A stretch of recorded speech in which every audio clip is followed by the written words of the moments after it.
Unable to process order. Unable to process order. Please stand by until the problem can be rectified. Oh, hi. Sam, Bridges, I presume? Sorry about that. The system seems to be on the fritz. One of the packages wasn't processed properly and got left out of the order. It says here the client is fragile herself. Someone double-tagged it so the system couldn't tell whether it's for Fragile Express or Bridges.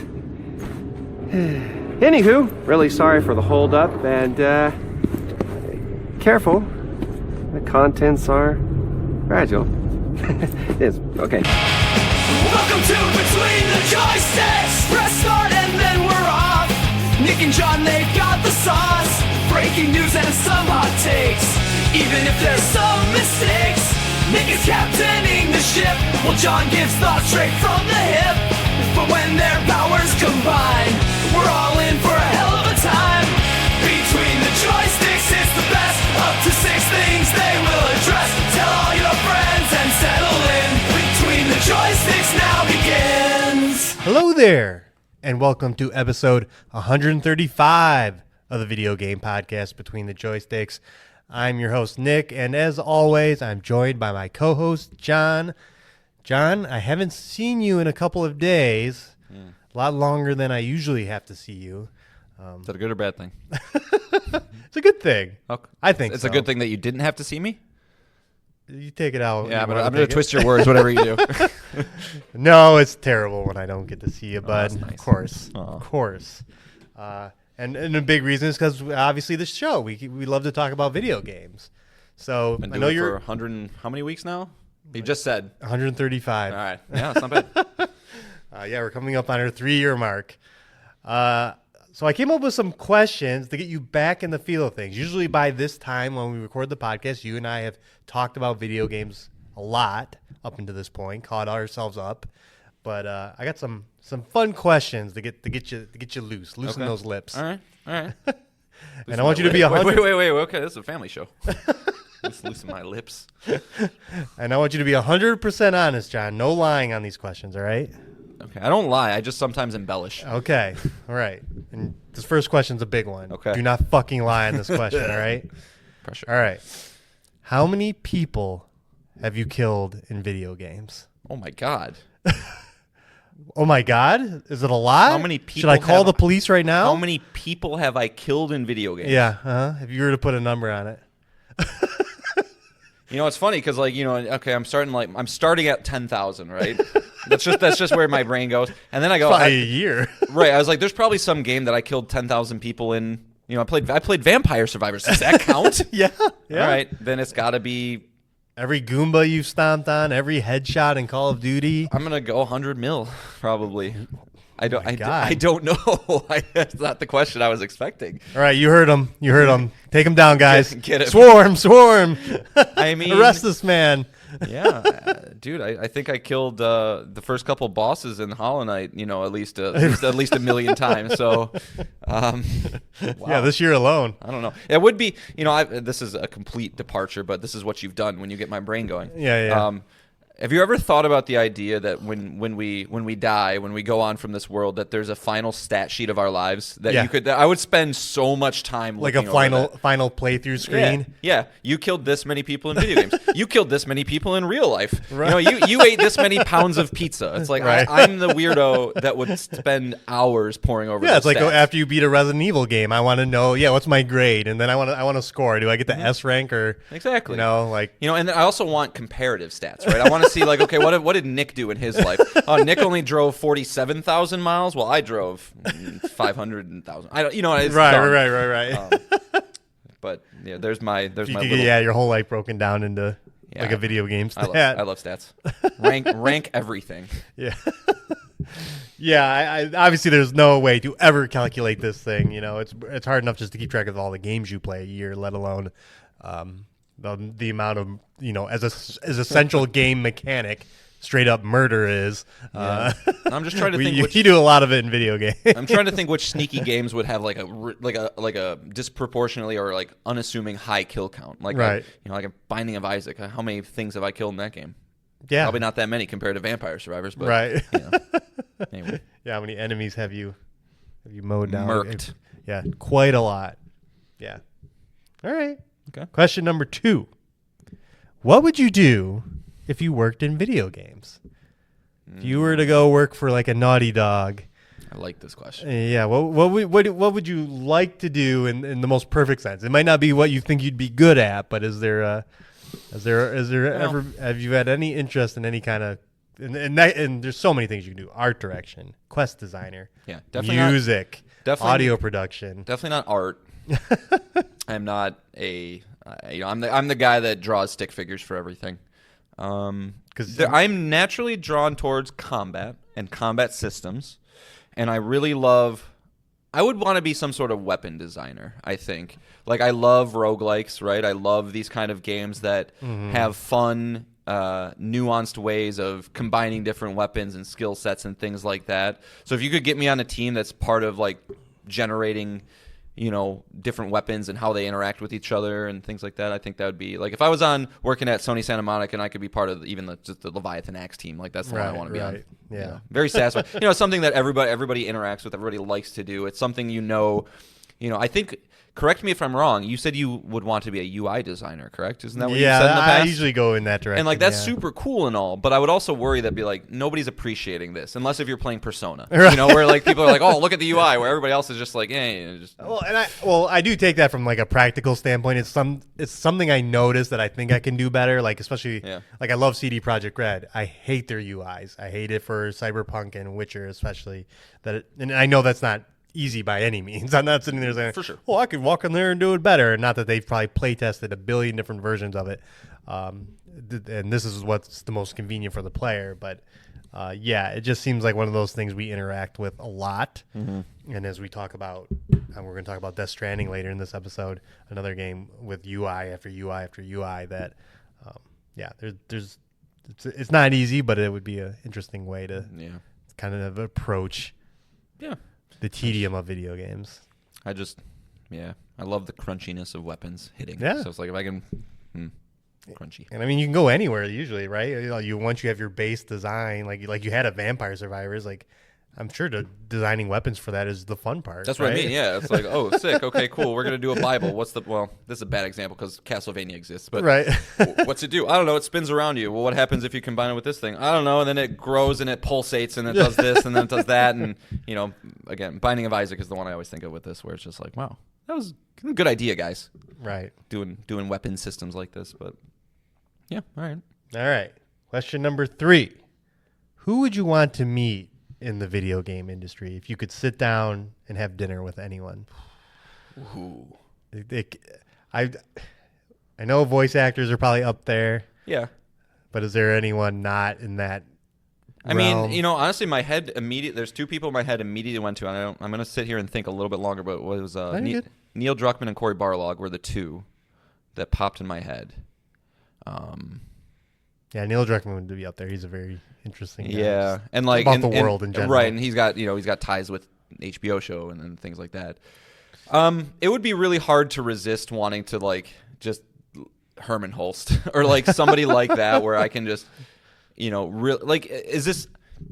Can I have a caveat to this question? Sure. Can I assume that they'll tell me whatever I want to know? Sure. Okay, then Herman Holst. Yeah.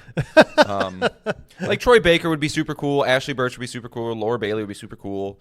But, like, there's also a part of that where I feel like I'd be more intimidated to talk to somebody like that than I would, like, just, like, I don't know, a behind the scenes kind of guy. Yeah. Especially like Laura and Ashley, but like, you guys are pretty. And so I don't know. I'd probably be like one of those creatives. Like Druckmann. Druckmann's probably my answer. Yeah. He's probably my answer. It's a good choice. Yeah. Like I said, he comes off as a very smart guy. Just not, even if he's not divulging all his game design details. It's interesting. I mean, there's Shuhei Yoshida would be cool. Miyamoto would be cool. Like the stories that he could probably tell you. And I'm not even that big of a Nintendo guy. But right. Just Miyazaki from FromSoft would be cool. But there's a lot. Yeah, I'm going Druckmann. All right. What about you? What about that? I don't really care I'm about here your to other, answer these questions. I don't care about your other two though. Like, but come on, you gotta have a pretty off the cuff answer for that. Come on. A lot of game designers for sure. Even when you think of like the solo developers that we've talked about on this show. It'd be a good answer. Donkey. Donkey is not a bad answer. Like, he wouldn't be the top of my list, but like, if you told me who would you want to hang out with for a day, he'd be a pretty good answer. And learning about like what Big Mode actually does Right. would be great. The Right. whole, I'm sure he plays the game 5,000 times, but And he's probably pretty down to earth. He'd genuinely make you laugh. right, yeah, Maybe he's not. Maybe he's a weirdo. in a good way. Yeah. All right, John, and our fourth and final question, because I got to put you on the spot on this one. What is Absalom? What is Absalom? So Absalom is an upcoming game. And while you're doing your little homework here, we do our fantasy league, right? And John was being very coy last week about he was bidding for an indie game, and he wouldn't tell me what it was. Fair enough, fine. And then over the weekend comes and I see which game he got, and it's called Absalom. And then I look at the game and I'm like, how did he find this game? Because it should be on more people's radar is what I'm ultimately getting to. Right. And as John will now explain what Absalom is, you'll see why. Yeah, so Absalom is a upcoming roguelike beat 'em up. Think, Golden Axe, Streets of Rage, things like that, but made by Dotemu, who, is a on-fire publisher. They're probably one of the pound for pound best out there with the products that they released, but they did Streets of Rage 4. I believe they had a hand in the Turtles game too. I'm not quite sure, but I noticed on the Fantasy League site a functionality that they added, I believe, last year was the most bidded on games of the week. And so you'll typically see, like, when Tony Hawk 3+4 got announced, that got a ton of bids. Everybody wants it. It got thrown on there. But I noticed underneath, a couple under that was Absalom. And so I'm a curious kind of guy. When I see something I haven't heard of, I got to at least check it out. And so I typed it in, and anybody who looks at this game, the art style will immediately catch your eye. So it kept me going. But then I found an article from IGN written by Ryan McCaffrey for anybody who has been following video games long knows that he's kind of an IGN OG type of dude. Dude knows his video games. And so he wrote an article talking about how, this is a amazing game. He's tried to put it down, but has, 17 runs later, he's finally able to do it, and just gushing about it. And so I was like, all right, I'm going to take a stab and add it. And I think it's genuinely probably going to be pretty awesome. So it was an easy one to put on there, but because what happened was last year, I remember seeing Balatro on that list. Yeah. I remember seeing the most bidded on games of the week, seeing that one, and just being like, well, that's poker, whatever. And I didn't look into it harder. And then it comes out, and it's one of the Game of the Year nominations, my Game of the Year, 90 Metacritic score. And so I decided to follow my heart, and my heart led me to this, and I'm feeling pretty good about it. It doesn't have a release date, which gives me a little bit of pause. Just we've seen what's happened with Silksong, what seems to be happening with Mina the Hollower, where these indie games get announced from smaller teams, and then they think they have their timelines figured out, but one thing leads to another and they get pushed or whatever. But this one does have Dotemu backing it. Dotemu, I don't know how to say that. .emu. Sure. Whereas the other ones, I think they were more self-published and self-sufficient. So I think we'll see it hopefully this year, but seemed like a good one to snag. As we'll get into, you have a lot of chances for it to show up. So Yeah, yes, we do. At any one of these upcoming showcases. So, but yeah, you add beat 'em up, roguelike, and then you can't obviously see it, but look it up and look at the art direction, and you go, yeah, this. There's a lot of pieces coming together for this, and it looks like a very cool project. So yeah, I instantly went into the PlayStation Store and was like, yep, wish list, just so it's on my radar, so I know when it comes out. But I felt good with that one. I'm listeners of the show know I've won this league. This is our fifth year doing it. Yeah, fifth year doing it. I won the first 3 years, so I know my games, but I don't really ever get those sneaky ones. Yeah, it's hard. And it's fun to find a sneaky one.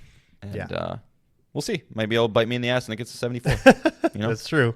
Possible. That's true. Or it hits early access is the only other thing, because with these roguelikes, the early access seems to be the The first move. Yeah, the first move, and then you can't bid on it. So, but yeah, I was impressed. I wanted to talk about it on the show so our listeners can look it up and keep an eye on it. I'm gonna give you a curtsy. Ready?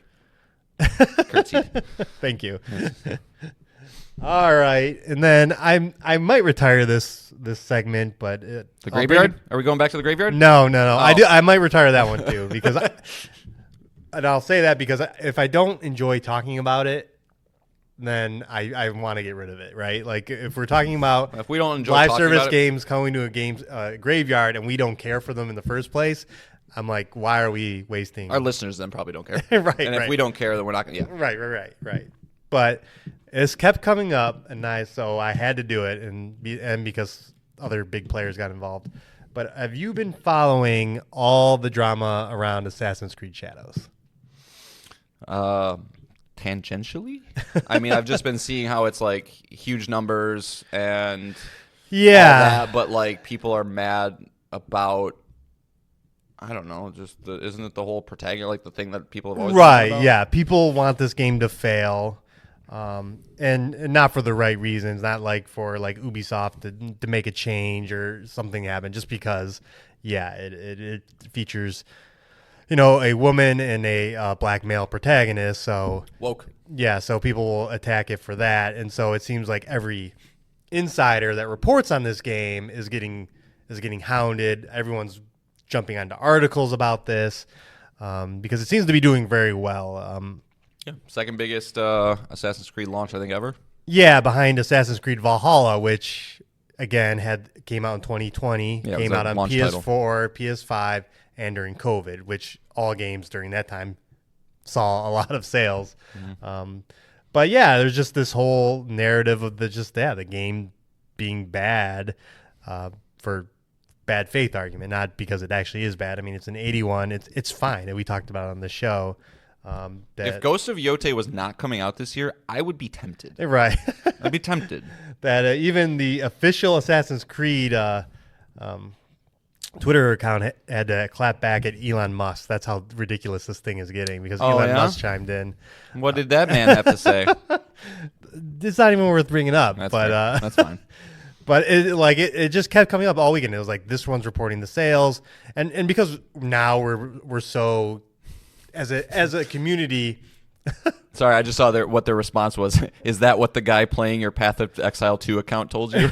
That's funny. That and modern game tracking sucks because there's no really good way to do it, right? People go to SteamDB and are like, well, this is how many current active players there are, and then they'll report like, oh, look at this. We'll see for Last of Us 2, the player count dropped like 80% over 2 weeks. It's like that's how single player games have always worked. They get the giant spike at first and then they drop, and same here. It's just, why do people care? That's what's frustrating. I don't know, man. Do you want me to really go off on this? Because I can. No. I can talk about the state of the world. but that will get you to roll your eyes and probably delete some things off of the show.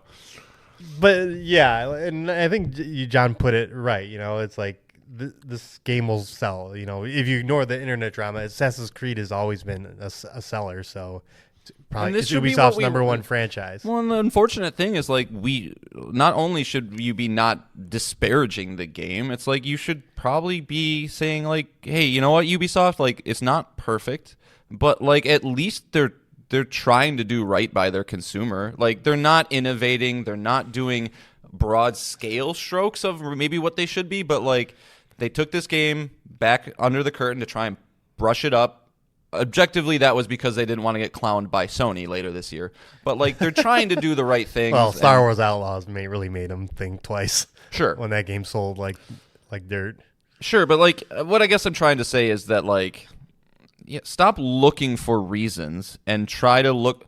It takes a lot of effort, and this is somebody who struggles with this, to find the good in the world. But it is there if you're willing to try. Just get off the internet. There's a really dumb, and I'm gonna bring this full between the joysticks circle. There's a really dumb Tim Robinson skit with dog ears. If you've seen the show, you know what I'm talking about. But he has some dumb little throwaway line in there. Where it's like, there's a lot of good in the world. Most people just aren't willing to try. And like there is truth to that. And so yeah, if you're one of these people that goes online and tries to just get people riled up because that you get your rocks off that way, or you want internet clout or whatever, go fuck yourself.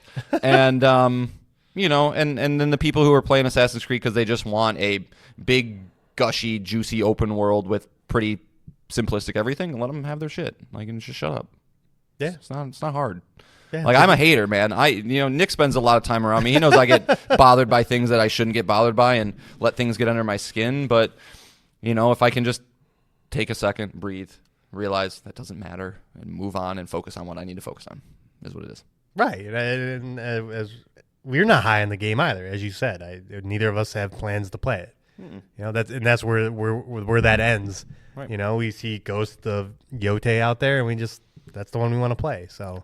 Right, but yeah, like anybody, like and trust me, I kind of want Ubisoft's feathers to get ruffled too, but for the right reasons, right? It has nothing to do with any socio-political anything. So right. We'll just leave that there. Yeah. So shut up, Elon Musk. Yeah. Oh boy, here we go. Wouldn't that be something though? Wouldn't that be something if we had like our Between the Joysticks account banned? Well, I mean, if he added us, that something would happen. It'd be great. Yeah. So I don't know. Maybe it's another segment that I retire because, like I said, I don't even like drawing attention to it really. But yeah, but it's like all Thursday, all Friday, all Mondays, just like Assassin's Creed this, and it's just.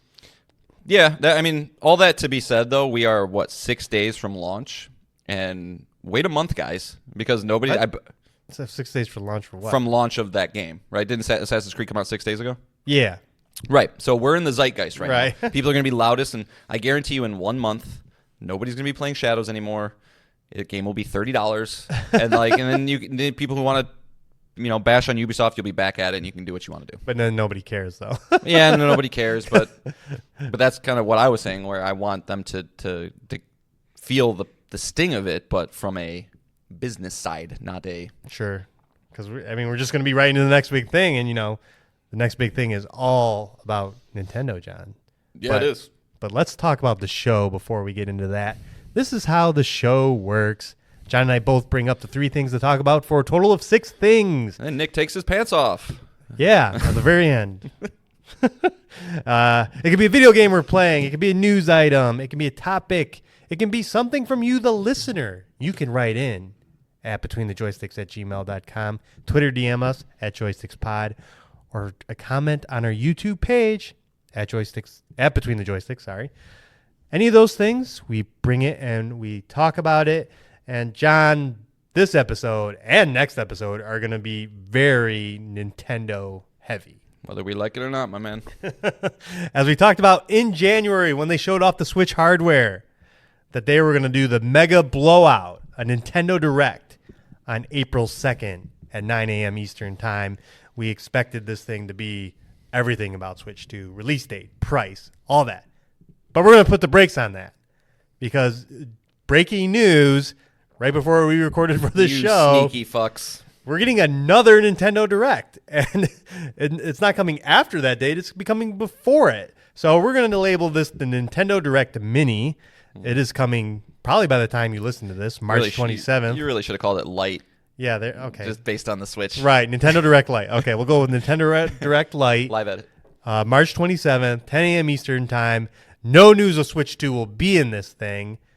So this is where we're going to start, John, is what the fuck is this thing, and why is it coming out 6 days before your blowout of your next hardware? What are we getting here? So I think, Nintendo obviously has a ridiculous amount of things to talk about, and they don't want to make their Switch 2 event an hour and a half because you're going to start getting, a lot of these are kids, and they'll start to wane of the tension and stuff. So I think that big April date is hardware and first party. I think that's probably what we're gonna get, and then this one, I think will be a lot more of what the third part, because the Switch 2 is going to be a generation much like the PS4, PS5, where these games are going to come across both for at least a long period of time. So they don't need to say this is for Switch 2 or this is for Switch. They can just say this is coming to Switch, and it will cover both. So I'm a strong proponent that Xbox is going to be very prevalent over the next week with Nintendo, because I think with their new initiative, they want to push out all their games on everything. They don't talk about Nintendo because whether through NDA or whatever reasons they can't. They're just talking about coming to PlayStation. I would argue that almost everything we've heard about that's coming to PlayStation, if it can run on to Nintendo, is going to also come to Nintendo. So I think we'll have a lot of third-party games to talk about. Xbox can. I don't know where Xbox sits. I don't know if they're in this little mini thing or if they would go next week. Because when I said first party only, I'm not. It's not only going to be first party. Otherwise, it'd be like 3 games to talk about. Well, my belief is, and like you said, this showcase tomorrow will be Switch 1 focus. Now they may run on Switch 2, but if it can't run on Switch 1, it won't be there tomorrow. So if I would agree with that. Forza Horizon 5 is a Switch 2 release, it will not be there tomorrow. And games of that. That's probably a better way to phrase what I was trying to go for. Okay. Yeah, where they're trying to break it up, and so we're just going to see as many games, I think, as not as possible, but the big event is going to have the 3D Mario. It's going to have Metroid Prime 4. Maybe they do slot Xbox in there because that is a monumental occasion, right? Like, hey guys, we want the most amount, like this is the big event. We want everybody to look at this. Halo's coming, Gears is coming, Forza's coming, and guess what? All of our future games are going to come to Switch 2 also. That makes more sense to put in that big showcase. Whereas, if there is a lot of ports coming, if Elden Ring is coming, if Resident Evil 4 is coming, if it's not already there, it's probably already there. That would make more for hey, let's spend this first time filling out the launch catalog, the launch library, with not the things that are going to, just for lack of a better word, don't make the cut for the big one, because that thing's going to be 45 minutes. They're going to want to spend a decent amount of time showing off, I would think, the new 3D Mario or whatever their big game is. Spend probably a good 10-minute chunk talking about the Switch 2. What does it do? What are the functionality? Go over the little mouse thing that it's doing. If there's anything else, that's 10, 12, 15 minutes maybe at the most. And then you want to spend a decent amount of time with everything. I think that's what it is. I think you get ports and third-party stuff tomorrow, and then we get maybe a few big ones, big third parties, first party, Switch talk. Okay. All right. Yeah. I like I said, if it's a port that's not going to run on Switch 1, it will not be there tomorrow. So I can't imagine there's many of those at all. That can't run on Switch 1? Oh, they can't run on Switch 1. Sorry. I do. A lot of games won't run on Switch 1. I think we're past. I don't know. Maybe I do disagree with you a little bit. I think we're well past the point that you make a direct focus on Switch 1. I think we're especially a week before the second one comes out. Well, that's why we're saying if you have enough. Well, okay. I don't think there's enough. We're gonna step back here. Let's step back. When we predicted the Nintendo earlier in the year, we said May or June release date. Do we still believe that? And I'm asking because if the Nintendo Switch 2, for whatever reason, global reasons, whatever, is now an October or November release now, now you're talking Switch 1 is back in the game, right? Because you have another 6 months or more before your next hardware. So now this Nintendo Direct does kind of have to explain what you're going to be doing until you're waiting for that nice, fancy new Switch 2. Do you believe that's the case? I still think it's coming out in June, personally. Okay. Yeah. Well, we predicted May. Or whatever. Right. Listen, I don't, when we say a specific month, we're talking about a time period. So you think June now? Yeah. May or June, that window, we'll say June. But yeah, I think they're ready to go.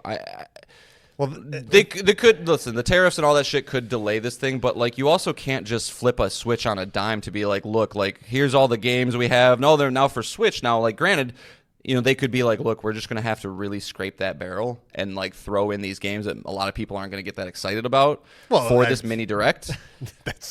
I don't know, man. I think that's a bad move if they do that. It's a bad move to have a direct 6 days before your other direct, right? And that's why I think they have to be more in tandem with another. I think this mini direct is where you're pushing out all the minor players, small indie games, small games that are coming to Switch, and I think that's more true. That's even more true if a new Switch is coming out in June and you're not talking about it at all tomorrow. Then I think this is a bunch of garbage. Like, yeah, I say garbage. Why even have the direct? Like, that's the $1 million question, right? That's why I think it's in coordinated with this next week. But they say no news of Switch 2. They specifically say that. Of the console, but doesn't mean. That's why I'm saying when they brand these games, they can be like, it's coming to Switch. Like, and it's gonna if it can run on the old Switch, it's also gonna of course run on the new Switch. Well, that would, I mean, yeah. You know, that'd be cute, right? Like, oh, if Elden Ring for whatever reason is tomorrow, right? Yeah. We know that's not coming to Switch 1, right? Like, right. But they could say, I don't know. I have a feeling that I like this though because we're actually at very opposite sides. So one of us is going to be because ultimately this is weird, right? It is very weird, stupidly weird. When I came into work today and Ryan goes, "Hey, did you see there's a Switch or the Direct tomorrow?" I go, "No, that's next week." He goes, "No, it's tomorrow." I go, "You're not right." And then I had to kind of eat crow on that. Yeah, because it just doesn't make sense. No. But no, I view it more as a way to give. Listen, the Switch 2 is going to be the biggest thing, right? We know that. Yeah. So companies are going to want to get in on this. And right. Well, they want to get on the big one, this April 2nd one. Sure, I don't think you want to be on if Nintendo's already filled out their list and they go, "Hey, we're doing 45 minutes," and they go, "But we're filled up." You know, if companies are like, "Hey, we want in too. What can you do?" and the paychecks are there, you could theoretically just figure, hey, we're going to do 2 of these things and we're going to do them back to back a week after another so that like it doesn't leave the brain and like you're kind of thinking of them at the same time. I don't know. It's up in the air. That makes more sense to me than it would be to push out some garbage direct that's going to de-hype everybody and then do another thing a week later. You know, because like, sure, okay, you got the next Professor Layton game. Cool, man. Like, I want 3D Mario. And believe me, I don't think their internal intention is like put the garbage out. No, it's like we want to showcase games on our platform, and we're like, as you're saying, like I assume this Nintendo Direct, like you said, it's probably shooting for an hour to an hour and a half. The big one, the mega one. I thought they said 45 minutes. I don't know if they said a time frame. No. But anyway, but this Lite is to get all fit in those rest of those games, and Nintendo's not going to publicly say it. Right. They're going to go, yeah, these are the ones that don't get the top billing. You know, this is the opening act, right? This is the Switch 2 is where we're going to do. Yeah, well, we're going to take you 3D Mario. It's 40 years of Mario. We're going to take you. Yeah. We're going to take you at Metroid Prime and Mario Kart. What if the April 2nd Direct is 100% about the console itself? And this is where the games are. I just don't believe it. I don't either, but like, you know, I'm just looking at the Nintendo's website and it's like, yeah, the Nintendo Switch 2 Direct, a closer look at Nintendo Switch 2. It doesn't say anything about games, not that they have to. And just, you know, brains are turning. Well, I mean, if we can close the door on the mini right now if we want to, and go into the mega. But again, if to that point, if the Switch 2 is in October, if it's or holiday, let's just say holiday, right? Sure. Then yeah, a Nintendo Direct or a Nintendo this April 2nd one could just be about Switch 2 because then you have whatever months and months to talk about. Yeah, you're going to have another Direct in August or September. You know, if that's the case. If that's the case. But if we believe what we predicted May or what the rumors are now June, if that's true, then this thing is like getting you ready for pre-orders. Like expect pre-orders next week, if not the week after. Well, and that's like, you know, another weird wrinkle into this whole thing. These are all rumors, but like there was talk of people like the Switch 2 being released in June, and then dev kits would go out to developers and stuff. And it's like, well, guys, none of this makes sense. That's not how things are done. So like that, and you know, immediately makes me maybe discredit that rumor. But I don't know. It's all weirdly up in the air. Maybe Nintendo wants chaos and they've done it. Maybe that's what they want. You know, just want you to think about Switch and one way or another. But yeah, I think it's going to be the biggest fucking thing. The thing. Do you think Switch 2 outsells Switch? Ooh. It's tough. Yeah, that would be very tough. Very tough. I wonder internally what they think about that idea. Yeah. Because they have so many Switches sold, and again, the biggest fight here will be why I get a Switch 2 when I have the Switch 1, right? That is why, whatever this Direct is really has to prove, right? Not just the next 3D games, but really sell you on what we believe to be a $400 console. I have a feeling not. I just feel like the Switch had a very long lifestyle, lived through COVID and all those other periods where it sold like. Was it 2017 it came out? Yeah. So we're at like the 8-year mark right now. Yeah. So not likely. I mean, it'll sell very well. Nintendo will be very happy. I agree. I don't think it will, but I think it'll also have the same style of legs, where it just sells every single month for the next 8 years. But March 3rd, 2017 was the release date. Yeah. So yeah, I don't know if do you want to put your final thing? So your foot down, June. Foot down is in June. I think we will definitely see a big blowout from Xbox alongside it. And the things I want to see, I think 100% I want to see, and we will see a 3D Mario. I want to see Metroid Prime 4, and I want to see the indies show up. Hollow Knight and Mina the Hollower specifically are the two, right? Like, and Hades. Hades 2, but I'm not worried about it. Hades 2 exists, right? And like I know Mina exists. Silksong's a different story. Like, where's the fucking gameplay on that? Right. I would love to see some sort of just like, hey, like we know indie games are right at home on the Switch, and we have a couple awesome bangers coming soon. Here you go. And then my pie in the sky, the thing I want more than anything, but I don't think it'll happen, is a trophy system. That would be amazing. Yeah, I think that is kind of like that's funny. You keep bringing that up as like from our email a couple weeks ago to now. Willing like into a whole interface is kind of exciting too. On any console, any interface update is neat. And is this thing going to do anything differently? Is the virtual console maybe coming back? Probably not, but that would be cool. There's lots of are they changing up their online structure in any way? The way that their retro games work. And there's lots of Nintendo does not like to stay idle, right? They don't like to just do the same thing over and over again. So, it'll be interesting. Yeah, and I think as we've talked about, you're in. I'm in. Yeah. I can't guarantee. I probably should guarantee day one if I'm going to do it though, just to not deal with scalping issues. I think so. It'd be hard. It'd be hard not to see myself in. Okay. Yeah. And I am excited for this mini, even if I do think, like I said, the games will be smaller in general. It might end on something big, but I just have a feeling there's so many games out there now that you can fill these directs easily. We're not talking about the future games direct. Put Absalom in there. Yeah, they could. Yeah, the future game show that since we last recorded aired, and it was just game after game in that too, and it's just like Metal Elite and that looks good. That looks cool. And all these other games, and it's just like, holy crap, man! It's just there's so many video games being made right now. We just the other day, the next game from Mike Morhaim's studio, Wingate was announced, which is this. Who's Mike Morhaim? He used to run Blizzard. Oh, okay.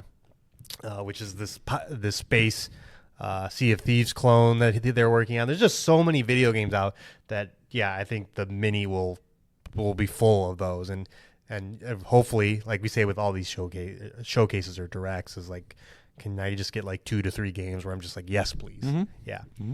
So, and that's my excitement for these things too, is just like a lot of these games outside of those Nintendo exclusives will be coming to other platforms. So, if it's coming to Switch this date, odds are the same apply to if you're playing on Steam or Xbox or PlayStation. But yeah, I really hope there are some surprises there. I know Nintendo is usually good for something new, like what was it, Wild Arms, and there are these other projects. You're talking about Arms. Arms, maybe it's just Arms. Okay, yeah. Yeah, Wild Arms is another franchise. That's like the PlayStation 1 RPG.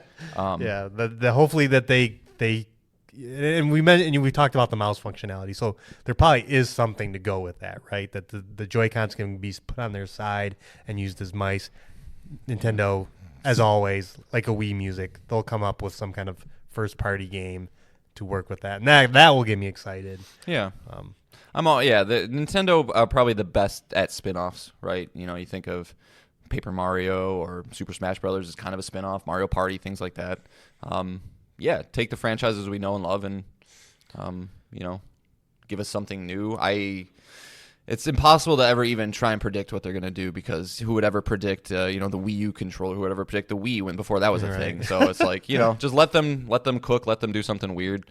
Right, or even just it would be exciting to see returning franchises. I know we talked about F-Zero, Kid Icarus, Or like Conker. Conker's worst fur day. They can just go into the well of their Nintendo properties and bring us something new because we know what a 3D Mario will be for sure, and it'll be great. It'll be amazing. It'll be Game of the Year candidate, of course.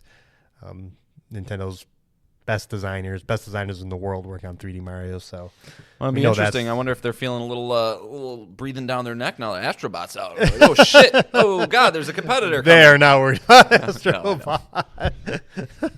It should be. They probably love Astrobot. They're probably so happy that game succeeded too. But I mean, give me the Mario Astrobot crossover. I mean, if one thing that a 3D Mario could take away is how you have the VIP bots, right? In Nintendo's history with other characters and IPs, they're the kings of it. That would be so funny, just from oh wow, you guys really copied that, huh? Like if they went with it. Like, Super Smash Brothers does it a lot, so I wouldn't say like it's entirely original to Astrobot, but I mean, again, I think going into this thing tomorrow, I'll just be like, please be some games that I look forward to and be excited about, or a game we don't know about that shows up there. I would love for you to watch one of these things and go, fuck, I have to buy a Switch now. I mean, Pie in the Sky, Neon White 2, man. There's another. It's been a minute since Neon White. Why do you gotta say things? Why you gotta say that?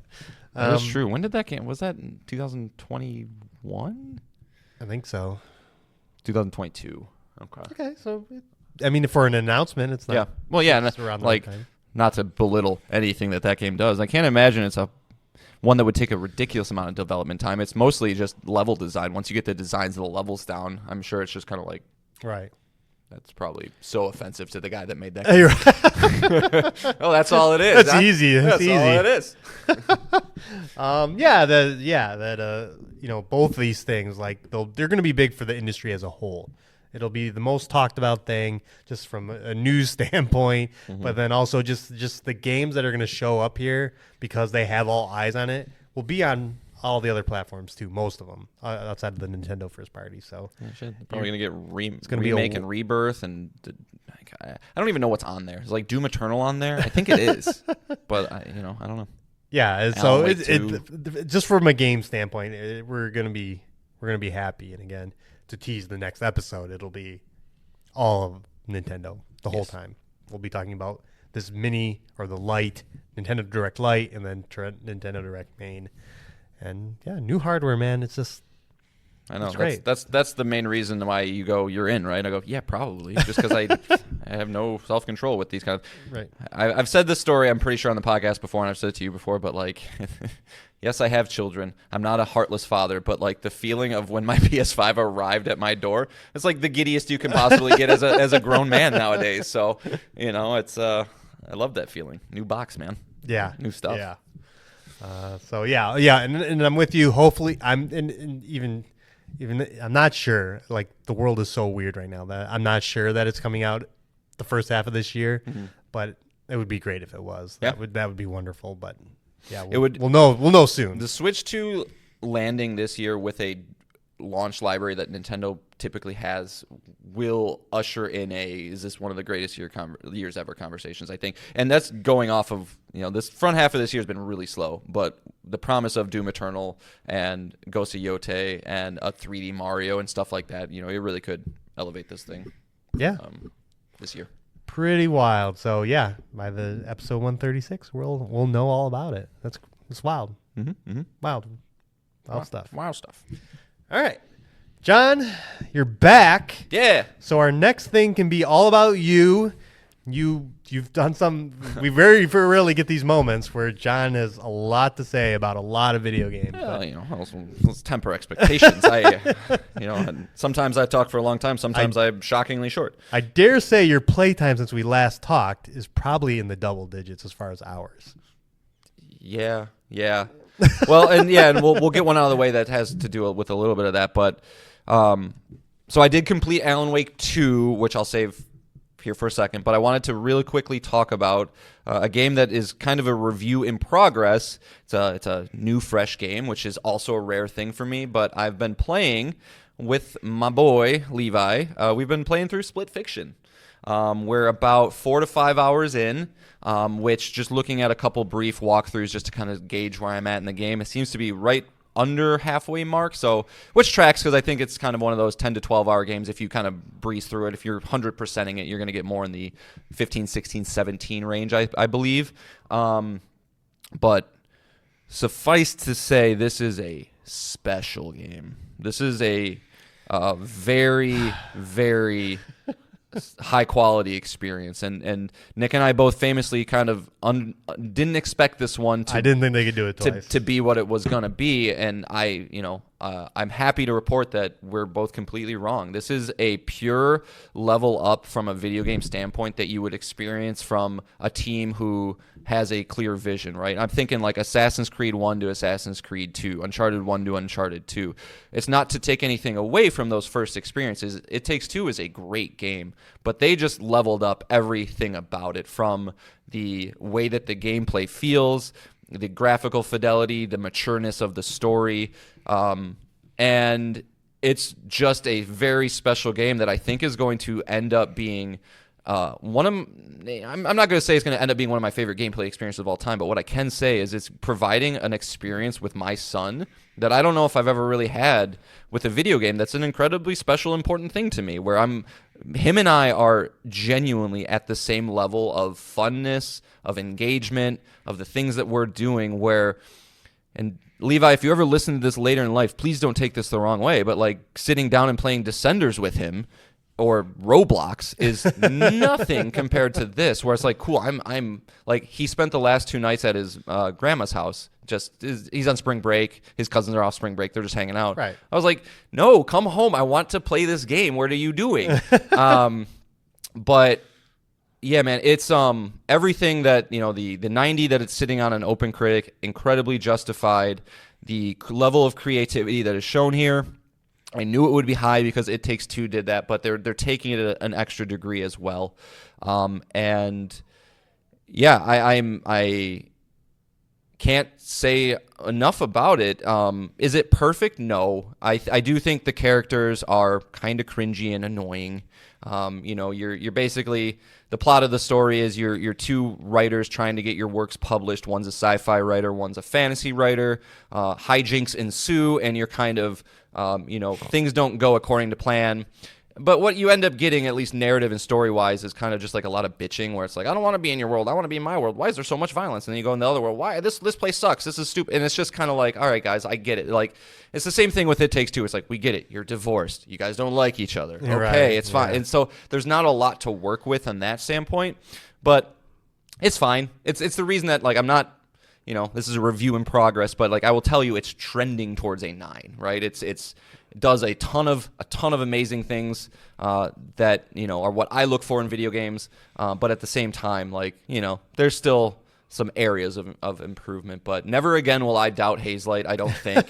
And it's just it's so fresh. Like, there's also, not only are you constantly bouncing new gameplay mechanics and things, right? You think of It Takes Two with the fighting on the plane, as it's like a fighting game all of a sudden. It's got all that, but it's also got these awesome, robust side stories where you'll be going through the level and there's a little bubble, and it's like, okay, well, this is a clever, creative idea we had for something. It doesn't fit into sci-fi or fantasy, so it's just going to be its own little thing, that you're kind of getting another experience with. That's right. Like, again, keeping it fresh, keeping it moving. Levi and I, again, 4 to 5 hours, but it's flown by just because it's constantly doing something new. You know, anybody who's played It Takes Two knows one of the main shticks is every time you start a level, each of the characters kind of get their own ability that usually play off one another, and doing the same thing, but just the level of thoughtfulness is awesome. And you know, I understand fully, Nick, but I was kind of little crestfallen because like I really wanted to play through this with you as well, but it does seem like you got usurped into playing with another person, which I get because I'm not. Whoa, everyone! There's plenty of me to go around.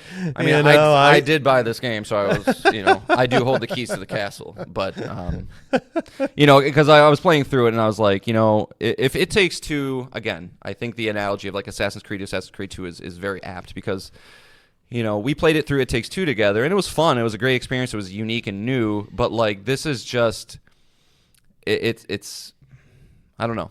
It's for anybody who knows video games and has played a bunch of things. I think is going to be smiling ear to ear, because as I get older and more seasoned in my years, I continuously look for new and engaging things, and I can truly say that with the exception of It Takes Two, I haven't played it much like this, and I want to, again, shout out anybody who has a child, a parent, a sister, a best friend, whatever. Like, do not let this game pass you by because it looks colorful or cute or kiddie or it's a platformer. I don't care. The game's $50, and this is coming from the guy that got mad that Claire Obscure was only $50. It's $50. You know, it's famously got the friend pass thing, so you literally just have to tell your friend to download the friend pass. It works cross-platform. It's the most consumer-friendly product and company out there, and they should be rewarded for that. Joseph Ferris still is a crazy man. I don't know how I feel about that guy. I like him a lot, but he's also seems like a lot. But Split Fiction, super, super dope. Do you have any questions, Nick, or should I roll into the next one? You know, and I'll bring it back. I shouldn't be surprised. I don't know why I keep looking at the game and I feel like it's a tedium, right? Like it feels like I'm just playing through the game to get to the fun and experiences, right? Like I'm going there for like going into Deadpool Wolverine. I'm going there for the cameos I don't know what are there, and especially here it's like, what are they going to have me do next in this game? Oh my god, wow. And then you do it and you're like, okay, all right, next thing. Wow. Well, and in fairness, that is kind of the loop, but those wows are big enough, I know, frequent enough where you're just like, god damn, dude, you guys knocked it out of the park. But even when we played It Takes Two together, by the end of it, I was like, okay, I'm ready. Like, can we just see what? Can we just conclude the story? So we, famously delete the game and be done with it. Right.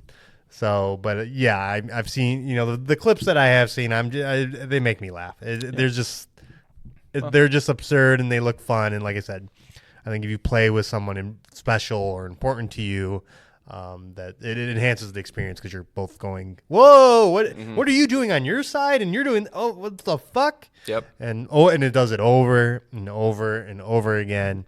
And as we've talked about previously, why it seems like Lite is just holding the monopoly on this, which I don't think will last very long. No, but I had a thought that I think is a very good one, where I think in the upcoming years we will start seeing It Takes Two clones, but they're going to have the exact same problem that FromSoft clones have. Where it's like, this is good, but it doesn't feel like it's quite there. Well, maybe, we were just talking about Nintendo. Maybe if they get their mitts on it, Yeah, Nintendo and Blizzard could probably do this pretty well. And I will say, some of those Mario Party mini games do give you that feel sometimes where you're just like, oh, we're all doing this? Like, holy shit. Yeah. No, I think you touched. I mean, everything that we thought about the game. I knew I was going to ask you about the story, but I knew what you were going to say about none that. of it's surprising, right? It's just this is the loop of the game. I guess the only thing is, I knew going into this as well that It Takes Two is actually the easier game to play of the two. This is for you more seasoned professional gamers like you and me. Yeah. And not that your son is not a seasoned or professional gamer. I mean, when he locks into a game, he's the best of the best. Apparently, he's better than me at Neon White. Yes, he is. I'll give him that crown. How is he doing it? Playing this game, like was he having a difficulty adjusting? Because for you and I who play a bunch of games, switching gameplay elements over and over and over again is nothing. It's like, oh, this is the Gran Turismo game, and this is the Uncharted game, and this is Horizon, and so on, and all the video games we've ever accumulated through our entire life, all those while we were murdering insanely amount of people, as John mentioned earlier. 100 mil. How is he dealing with the the higher difficulty that this game seems to have, and then just the constant changing of things? Pretty well. I think it's important to note that the controls do feel extra forgiveful. Like where it's like, there's a lot of moments where you're jumping from like pillar to pillar to pillar to get to, and you just lock in on it, right? You're not going to ever over jump it. Yeah. You're not going to under jump it. Kind of like Sucker Punch, it just goes. Yeah, like you kind of just stick sucks you to it. right to it. Yeah. Yep, and I like that. But there are moments.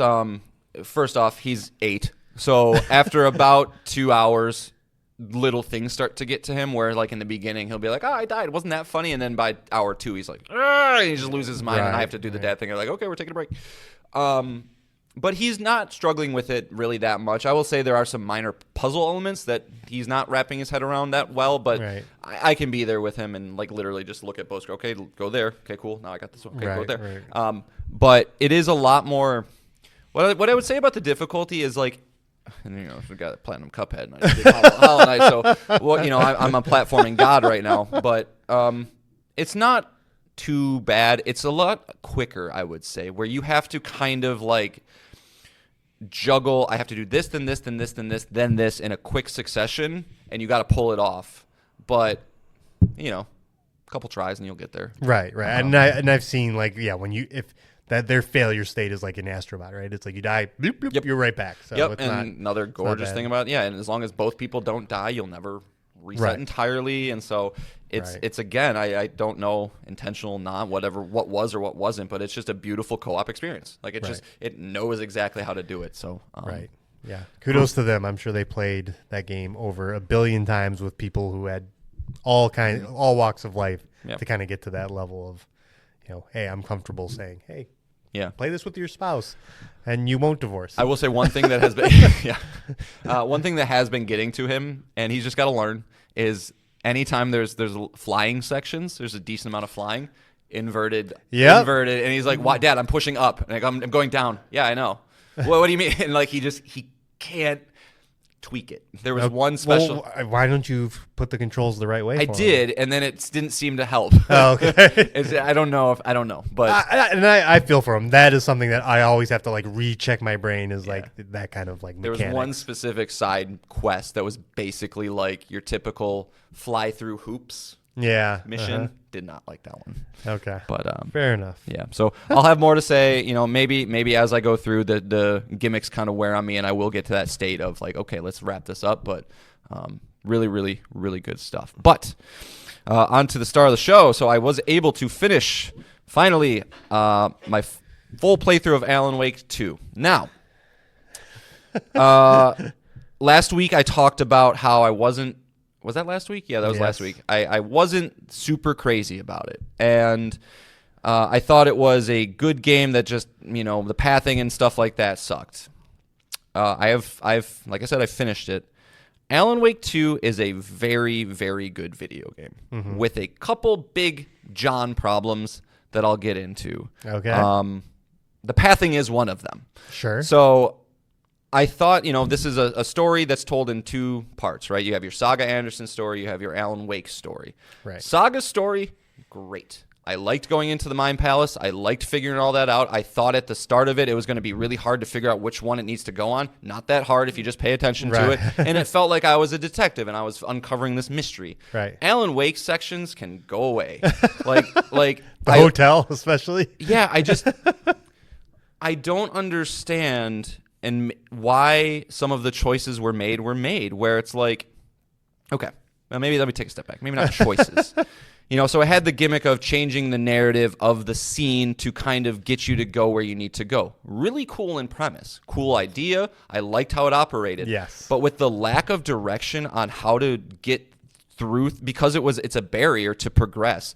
There's one specific area, I don't remember the scene or whatever, but you had to change the scene in this one little corner of the map because that's the corner that you needed to get to the opening. And if you're not in there, it fences it off. And I just didn't see it. I just didn't see that was the area that was changing when I would do it. Not to mention, is this the right change? I'm not quite sure. Right. And I just wish there was a little bit more attention to helping the player out. And I had this thought, and I don't know if like the intention was, well, we want the player to be immersed. We want the player to feel like, they're a little bit lost, right? They're in the dark place. I want them to feel like they're not sure where to go. Fuck that noise, man. like listen, immersion can be great, but I also feel like immersion can be a bad thing in the video game world where we use this word where always it's used as a positive. Oh, I want to be immersed. I want to feel immersed. Well, I'll tell you what, when I play through God of War, Ragnarok, or the Uncharted, or The Last of Us, and I don't know where to go, after a couple minutes, they just tell me, be like, hey, you need to look over here. Right. Just give me that. Give me a little option of like, hey, after a little bit, we're going to help you move forward. The amount of times that I had to go onto my phone, go to YouTube, type in this specific thing to just keep myself going, it's just happened too many times. Granted, I will admit, part of that is my play style of jumping in for 15 minutes at a time, and I don't remember which even direction I was heading. There's a specific instance where you're in Bright Falls, and you have to go talk to Estevez and Casey, and they're in like the sheriff's station, I think. And I wanted to end for that night for whatever reason, so I went, or no, I know what happened. I wanted to switch stories. Yeah. I wanted to switch to Alan, so I had to go back to another building where there was a bucket, do the bucket, switch over, and I come back to Bright Falls probably a week later, and I don't remember. I was like, I don't remember where they were. Where is Casey? Where is Estevez? And you just have to put a dot on a map, Nick. That's all you got to do. So again, I don't know. Is it we want to make sure they feel immersed? It's like maybe, but there's a couple instances of that. There was a part later in the game, the very end, I think, where it's like, go to the parking lot. Okay, cool. Let me pull up my map. No, you just can't access your map right now. Why not? Because Alan Wake didn't have the map. Saga actually had the map. It's like, I don't care, man. I don't need to be that immersed. And so the game itself, really, really well done. The thought that went in behind the narrative, the way they structured it, the way that him as a writer affects the world, and all that was really, really cool. I won't get into spoilers. I like the Inception style ending. I think people who have seen both the movie and played this game know what I mean. I thought that was one of the cooler plot points to kind of follow and think what is actually happening. I like having to think what is the truth of this all. I just really wish it. I don't know, and again, I mentioned that Control also had a very bad map. There were some parts where the map was okay in this game, but again, I just need indicators. I need go explore the flooded area. Cool. Is that the gray area or what is that? Because I'll tell you, if I start to get a whiff of I'm not going in the right direction and there's no sort of indicators or whatever, I'm noping out. I'm just going, I'm not going to do that because that's not the main direction. So it felt, I was a little frustrated with it from that standpoint. But again, I think it was a very high quality experience. The vibes were off the chart. The atmosphere it gets top marks for that. It's hard to think of more atmospheric games than this one. Music. So good. Music was very, very good as well. The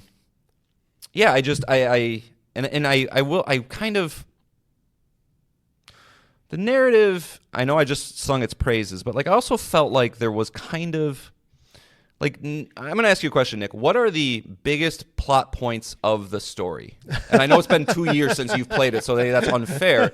But even as somebody who beat it last night, I can't really think of many big moments. It kind of just felt like we were spending all of this time dragging I need to fix this so my daughter's alive. And that lasted for a long time. And then Alan's I need to escape the dark place. But what's happening? Nothing's really happening. I think there's intentionally vagaries in the game because they're building a universe, right? Mm-hmm. What is his name? Door or whatever. Yeah, Warland Door. Yeah, characters like that, which you're what are you? I still don't know what he is. Exactly, and I don't think you're meant to know because I think they're gonna come up later and different things. Even like the cop. He almost seems like the guy that started the Dark Presence. Where he's like, I'm in between. Like, what's a door that can go? Yeah, the cop in the beginning who disappears and that you meet in the as Alan Wake throughout the story. Like, what is his deal? What happens to him? Yeah, exactly. I think a lot of that is just them gonna build on like Control 2 will. These characters will return, and so I think they're just trying to build like Ati, right? Yeah. Ati is like kind of brings these worlds together. The Federal Bureau of Control, these constant themes. So, but yeah, I think a lot of things are intentionally left vague, and intentionally left for that interpretation. And I think I mentioned to you earlier, but they did an update that added New Game Plus, and then when you complete that, there is a different ending. So I just YouTubed it. Okay. But it explains it. It goes a little further into what actually happens at the end. So yeah. But I feel your pain. I agree. The map, the scene thing, like I said, the hotel sticks out to me forever. Is just like, what scene do you want here? Right. Just let me know what scene. And a lot of the navigation could be a lot better. I remember even especially leaving the hotel, just being like, oh, where do I gotta go? Oh, I gotta change this scene or go through this room, and it was just like, and then you combine all that, and like the game I felt like wanted me to explore. But like, okay, are you telling me now I have to switch lights on and off, and I have to yes, remember that's which another one mechanic. I did, and yep. and like I want to find these lunch boxes. I only upgraded my gun one time. Right. But like, it's already dark as shit. I got a flashlight. Like, maybe give me a pulse system where I can hit a button that sends out a pulse. And like, I know that the map has the little circles with the question marks on it. But it just felt like, oh man, you guys were so close to making this like the bee's knees. Yeah. Can't believe I just said that. But it just missed. So for me, the game is an 8. I think it's very good. It could be like friend of the show Will's like your fucking jam, but at the same time, I do think it maybe was like a little over evaluated personally. Wrong. But I think it was really good. Because well, not that you're wrong about what you're taking away from the game, and I think you're right, but I think like a lot of games, like Breath of the Wild, like the strengths are so high that they're going to outweigh the weaknesses of the game, and I think that's one of them. Because I also don't think like the combat in this is particularly interesting as well. Yeah. Just shining a light on characters, but it's just a lot of those moments where you're like, oh my god, and everyone knows the musical number by now, but there are other moments in the game that are just like, holy shit, like this is there's not very many games like this. And as far as like next gen or now current gen experiences, I think Alan Wake 2 is up there. Yeah. Because it's just visually and just everything about it. I think presentation is a big part. The way they tell the story in chapters and stuff like that is great. I mean, I do like your point. I didn't really think of it. The idea of building a universe, like there's a potential that this game could get better in the future, right? Like if they have some crazy cohesive vision that somehow links in everything, and you can kind of come back to and be like, oh fuck that, oh look at that Warland door is actually this. Oh, that makes sense, right? Like you could do that. Yeah. So. Happy I played it. Yeah, and the DLC, unfortunately, it does not expand on all those questions you have of this game. So I do think, a lot of it is going to be, and there's sequel works, and there's a lot going on with this universe. I know they want to do a TV show and media projects, and we know Control 2 is a thing. At that future game show, we saw their extraction Alan Wake shooter. 3 is going to have to be a thing, right? Like, probably. I mean... Maybe. Although this game just made its money back like a little bit ago, so I don't know, but again, I think Remedy is weirdly one of the top tier developers out there making games like no one else is. I think one of my immediate takeaways, when I first started the game was noticing how much Sam Lake's name appeared in the credits, like, how much he is involved. Like he is the Kojima of this studio. Yes, very much. And he does not get enough credit, I don't think. Like, yes, he's known in the video game sphere, but like, I don't know, man. Like this guy, even if I'm not as high on this game as others, like he's formulating and doing something special with a clear vision and a clear style and a clear idea of what he wants to do. And He's him and Kojima. They're a great comparison because they're both. If you follow them both on Twitter, they're both good Twitter follows because they do meet everybody, like anyone who's anyone, actors, other game designers. Like I think yeah, he's not as well known, but they won Best Narrative the year that Alan Wake 2. He was on the stage at the Game Awards last year. Yeah, did that fun bit. Yeah, he's an auteur who. You can tell every piece of Alan Wake 2 is touched by him at some. And in case anybody doesn't know, he is Alex Casey. Alex Casey? Yeah, he's the model, not the voice actor. Right. The look of him. Yeah. So yeah. I wish you were higher on it. I mean, I guess we don't really need to rank the twos unless you want to. Resident Evil 2, Alan Wake 2, Silent Hill 2. Yeah. Resident Evil 2, Alan Wake 2, Silent Hill 2. Okay. Good. Yeah. Okay. Yep. And it might I think it's probably backwards based on how you would have thought when I went into all these, right? Because you know how the type of horror movies I like, but when you translate it into a video game, I love the cleanliness and the map and Resident Evil and like the clear direction and it's a little more digestible for me. So right. I think it's important, but all good games regardless. Dead Space 2, remake that one and we can throw you into the list. Yeah, I wish they would, but well, if more people maybe 1 year would have bought the original remake, you clowns. Cool. But yeah, so that's it, right? Yeah, I mean, I also did. I mean, I guess I can put a pin on this. I did pop back into the Stanley Parable as well. I think I have the same opinion as Nick will. Unfortunately, it's really clever. It's a very cool idea. I've just gotten to the point with it where I've done 10 runs, and like I'm having a hard time trying to find motivation to continue. Did you get to any of the extra content, like the Stanley Parable 2? No. Okay. No. Like I went through, I went through and I kind of just did decisions as I wanted to make them, and then I looked online at like a flow chart to see, okay, what are some of the different paths, and like I found one that was, made me chuckle where you can literally just close the door. Like when it starts, you can just close the door, and then I was like, okay, I guess we're not doing this. Or there's one where, in that very first room you can jump out of a window, and the narrator's like, oh, I bet you didn't think we were going to program this one in the game. Yeah, you idiot, or what? And it's like, it's super cute and clever and funny. And there's reasons to go through it all. I'm not in the headspace right now for it. Yeah, I think that that's for a type of person, and that person is like a person that's like, oh, I want to try and break this, and oh my god, they thought of that. Oh my god, but and people who like Will, I feel like we're going to talk about Will a lot here. He is a narrative guy. He's got an IMDb page. He went to school to try and make movies. He ingests himself with narratives, right? It's part of the reason he likes Hideo Kojima so much, because he thinks outside the box and does all that. So it absolutely tracks that, he loves walking sims and stuff like that. I mean, not just him. I mean, Stanley Parable is very popular. For sure. But you asked me a question earlier, why was I a little higher on Slay the Princess? And I think the themes kept me more engaged. Having more of a dire, dark, weird, twisted vibe kept me more wanting to see what was behind curtain number 13 more than I did with, what funny one-liner quip are you going to have for me here? Mm-hmm. So I can put a pin on that one just to get that one under wraps as well. So I'm feeling good, Nick, and then I guess I'll save what I'm doing now for the teasers at the end of the show. We'll go there. All right. We'll do that. So, all right. We'll move on to the final thing. And as I talked about last week, it is Death Stranding. We're coming back.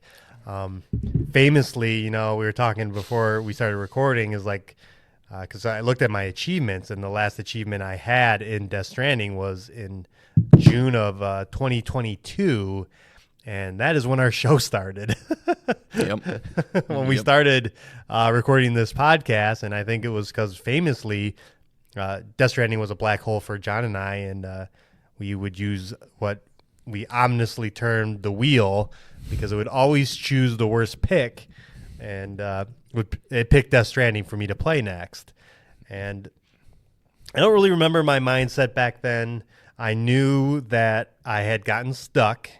I had to get through a section of BTs and kept just getting fucked, fucked hard. And then I would start all the way back, have to go all the way back to this location, get fucked, rinse and repeat. And I don't know if another game came out or what it was, but I fell off.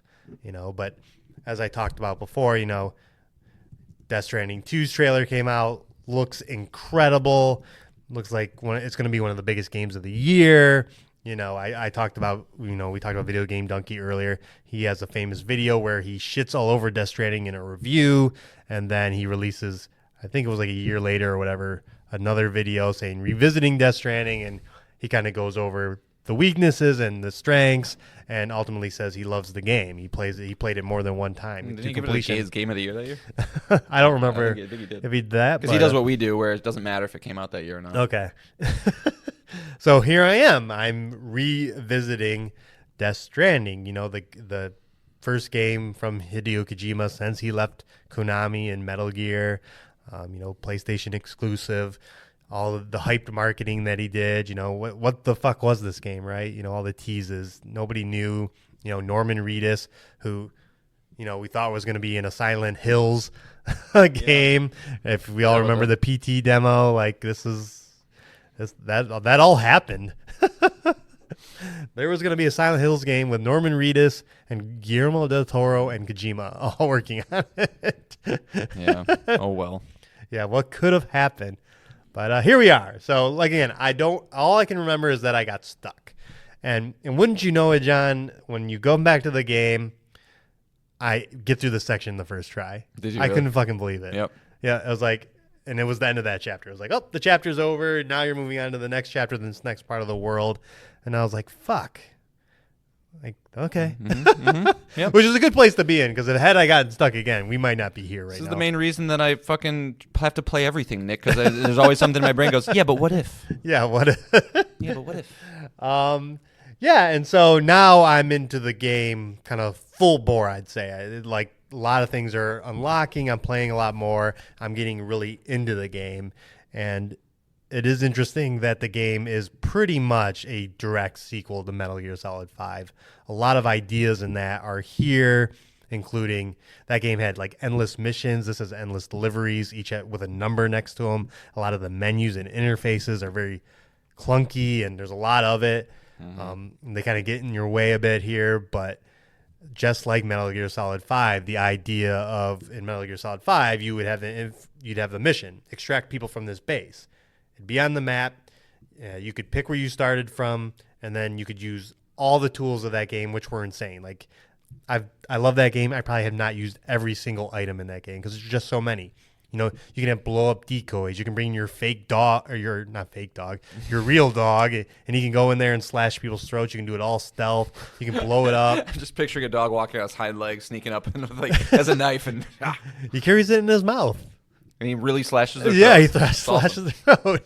Yeah, there was so many cool ideas in that, and this is the core idea of Death Stranding is like, hey, you got to get a package here, and you just got to navigate the terrain, and we're going to slowly give you more and more options to do that. Better climbing tools, because at the beginning you start with a climbing pin / rope and a ladder.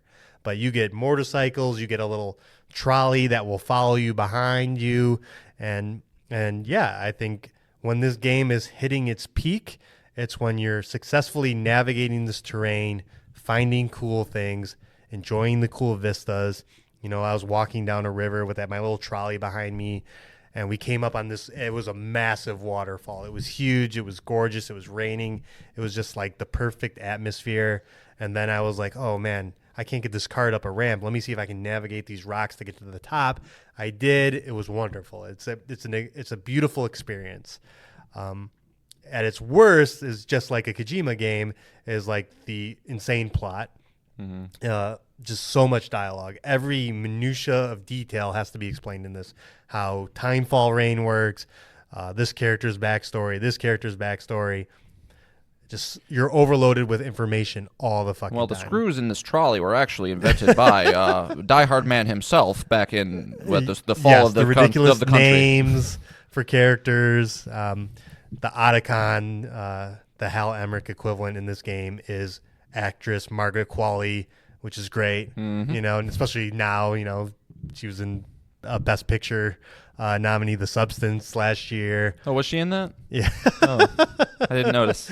Yeah, she's basically your tech person in this. Your Q to your James Bond kind of character, and it's wonderful. I mean, you're just like, oh yeah, well, that's crazy that he got her, and now she's on the up and up as an actress.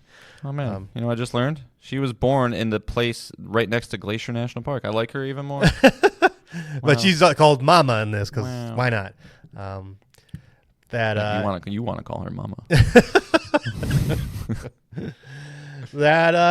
So you take the good and the bad. You have great performances, but with weird dialogue. Mads Mikkelsen is in this and showing up and doing weird things, and it makes no sense, but sure.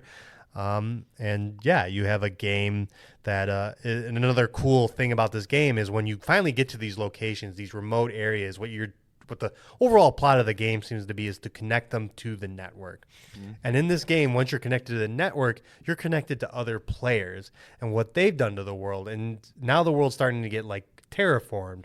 And what I would take me for, a good 20 minutes to navigate these mountains to get from one delivery to another. Well, I built a road there, or somebody else built a road there, and now it takes me 2 seconds because I can just drive a delivery vehicle or a motorcycle there. And you got this kind of just beautiful world getting kind of reconnected, and you're working together with other porters, other delivery people to make that happen. And as you do more, you get that connection builds more and more, and your world becomes more and more populated. And it's great to be on this long journey and find like a timefall tent which protects you from the rain that ages everything. It ages all the packages and stuff, and someone built that and put that there, and you can say, hey, I like this, and you can upgrade it for them. You can do kind of fun things.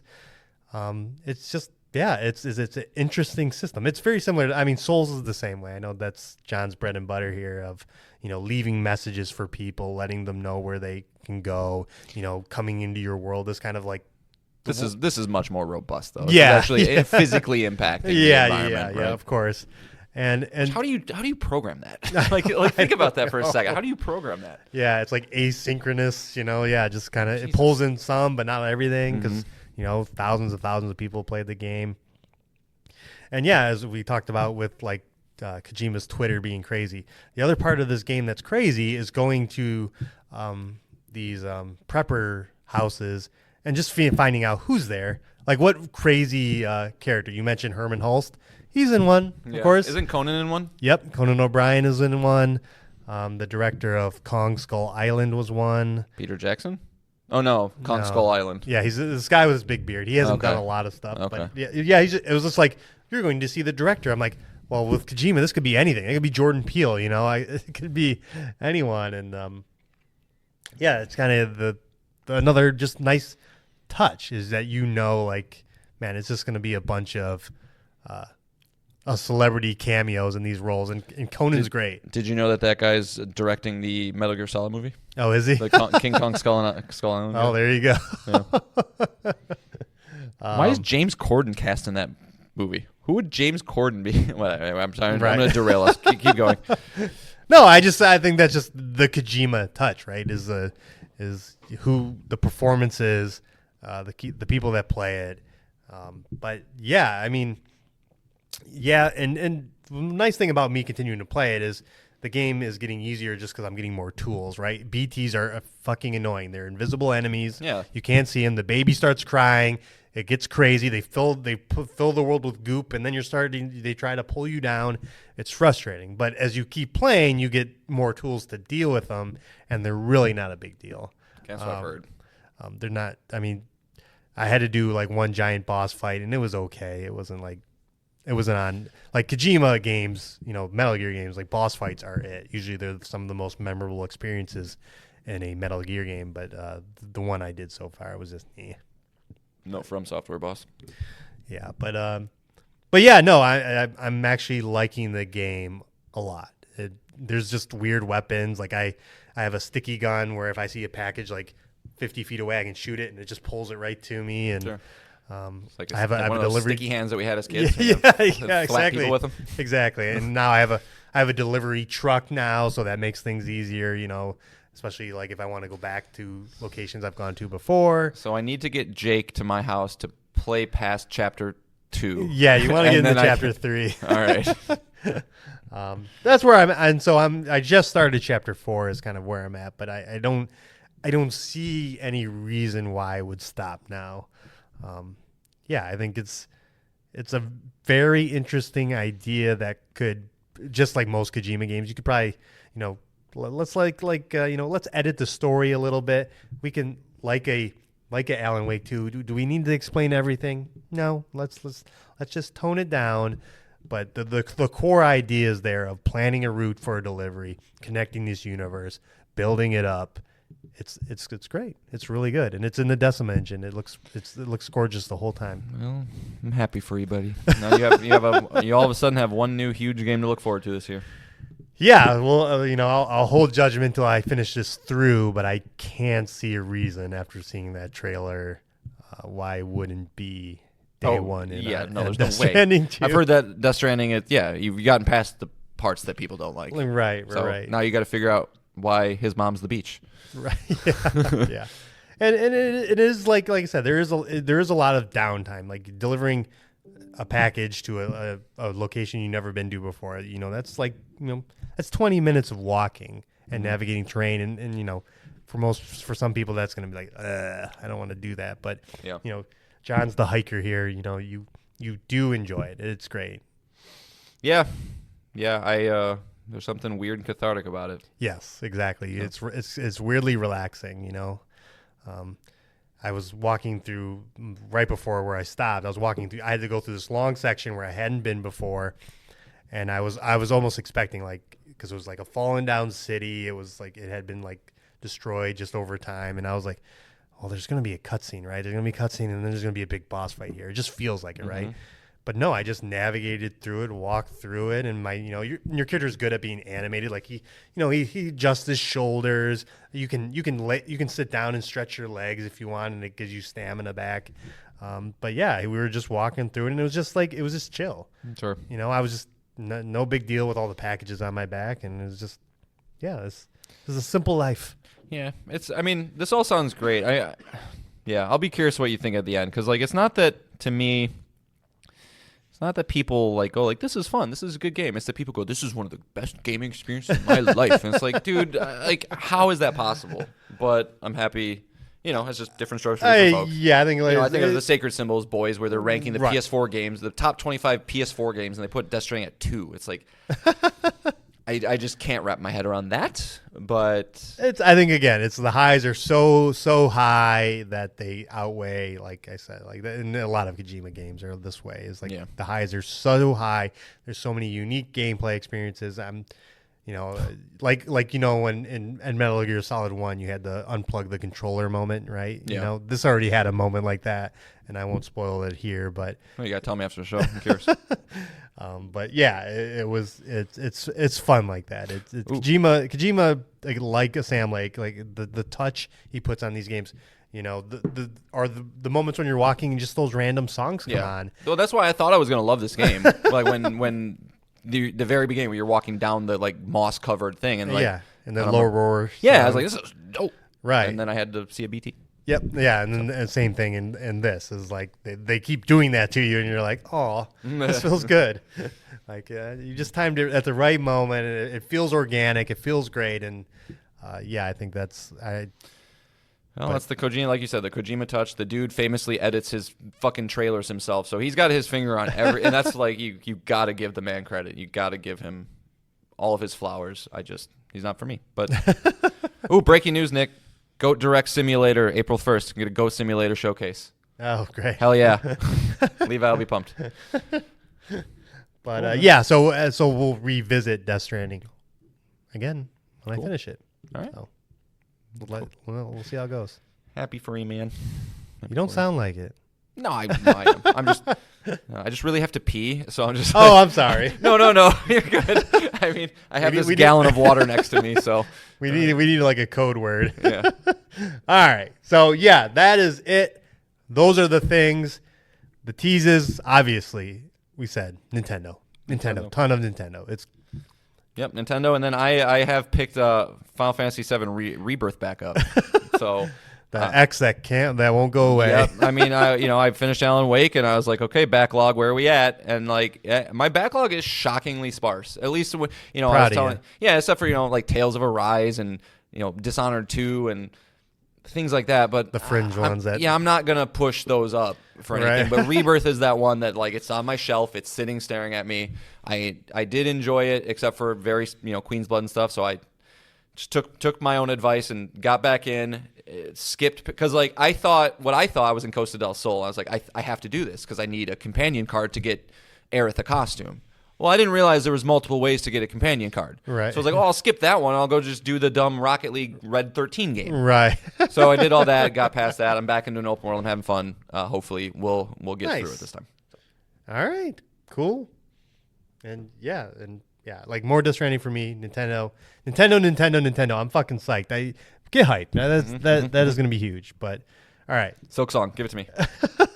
Yeah. Give it to me. Yeah, exactly. So hopefully we have those moments where John's like, yeah, crying, the whole nine. All right. Shitting. Sure.